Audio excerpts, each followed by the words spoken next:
Hi friends, welcome to Melis YouTube channel. இன்னைக்கு நம்ம பார்க்க போற ரெசிபி முள்ளங்கியோட சட்னியை நான் செய்ய போறேன். வாங்க நம்ம வீடியோக்குள்ள போகலாம். எப்படி செய்யறதுன்னு பார்க்கலாம்.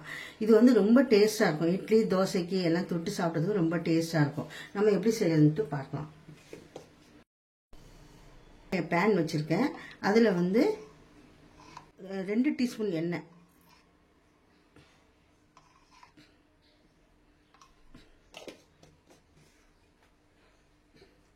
ஊற்றிருக்கேன்.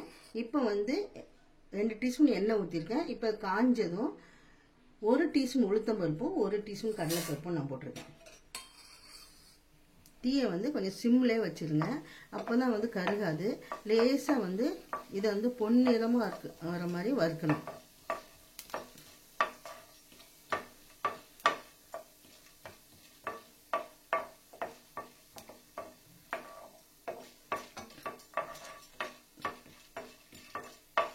வறுத்துட்டு இதில் ஒரு காஞ்ச மிளகா போடுறேன்.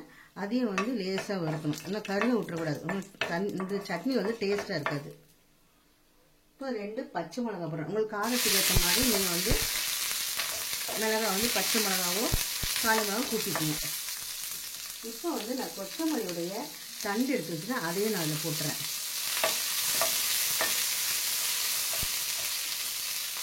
போட்ட பிறகு ஒரு 5 பூண்டு, பல் பூண்டு அதையும் நான் அதில் போட்டுக்கிறேன். அதையும் போட்டு நல்லா வதக்கணும். வதக்கின பிறகு ஒரு 6-7 சின்ன வெங்காயம் அதையும் போட்டு இதில் நல்லா வதக்கணும்.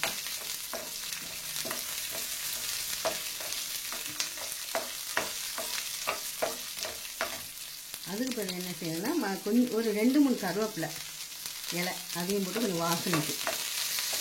நீங்கள் கொத்தமல்லி இலை இருந்தாலும் போட்டுக்கலாம். நான் தண்டு இருக்கனால அதை போட்டுருக்கேன். நான் முள்ளங்கி ஒரு சின்ன முள்ளங்கி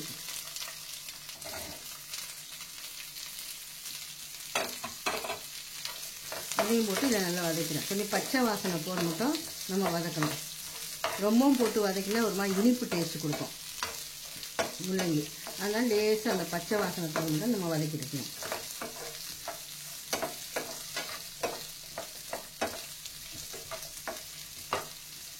வெங்காயமும் ரொம்ப வதங்கக்கூடாது.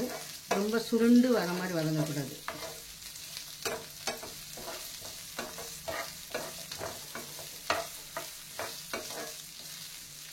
இதில் ஒரு சின்ன கோழி உருண்ட அளவு புளி அதையும் போட்டு இதை வதக்கணும்.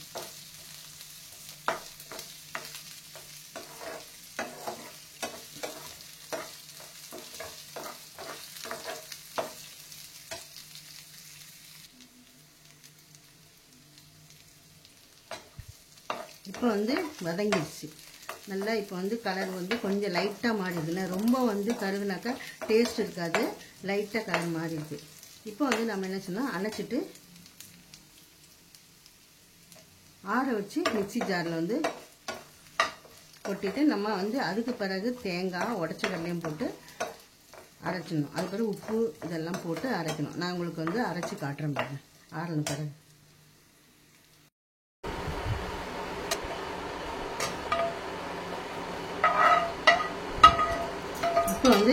இப்போ இதை மிக்சி ஜாரில் போட்டு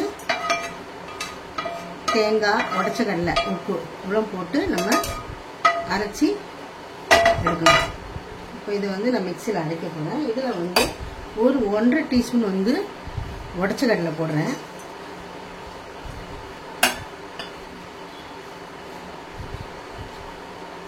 ஒரு சின்ன பத்து தேங்காய் அதை கட் பண்ணி வச்சுருக்கேன். அதையும் நான் இப்போ இதில் போடுறேன்.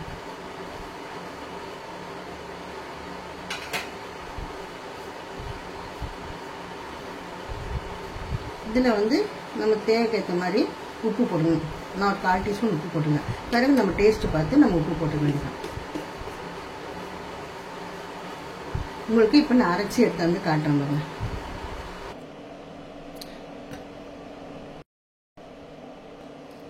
இப்போ நான் அரைச்சி கொண்டு வந்திருக்கேன் பாருங்க. ஒரு பவுலில் வச்சுருக்கேன்.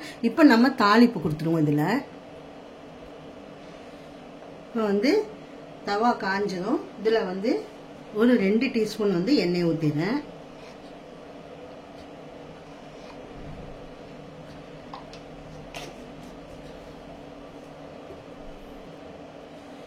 இப்போ வந்து எண்ணெய் காஞ்சிடுச்சு. இப்போ வந்து ஒரு 1/4 டீஸ்பூன் வந்து கடுகு போட்டு இதில் வந்து கருவேப்பிலை போட்டுருங்க.